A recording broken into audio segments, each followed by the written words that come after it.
থৈবী মুখোপাধ্যায় 2025 সালে মাধ্যমিক পরীক্ষা দিয়েছে। 16ই এপ্রিল জন্ডিসে আক্রান্ত হয়ে মৃত্যু হয় থৈবীর। আসানসোল উমারানী গড়াই উচ্চ বিদ্যালয়ের ছাত্রী থৈবী জেলায় ছাত্রীদের মধ্যে সেরাও হয়েছে। তার প্রাপ্ত নম্বর 674। গোটা স্কুলের মধ্যে সে সেরা হয়েছে, কিন্তু রেজাল্ট বের হওয়ার 15 দিন আগেই তার মৃত্যু হয়। ছোট থেকেই খুব মেধাবী ছাত্রী থৈবী। তার বাড়ির লোক জানিয়েছে পরীক্ষার আগেই তার জন্ডিস ধরা পড়ে। মাধ্যমিক পরীক্ষা দেওয়ার সময় অসহ্য পেটে ব্যথা নিয়ে সে পরীক্ষা দেয়। তখন তার পাশে তার স্কুলের দিদিমণিরাই দাঁড়িয়েছিল। তার বাড়ির লোক এটাও জানিয়েছে যে তার যদি জন্ডিসটা না ধরা পড়তো পরীক্ষার আগে, তাহলে সে 1 থেকে 5-এর মধ্যে থাকতো। সে শুধু পড়াশোনাতেই সেরা ছিল না, আবৃত্তি, গান, নাচ সবকিছুতেই সে পারদর্শী।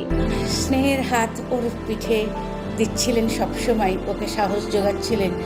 কিন্তু তার থেকেও বড় কথা, 16ই এপ্রিল ও আমাদের ছেড়ে চলে গেল।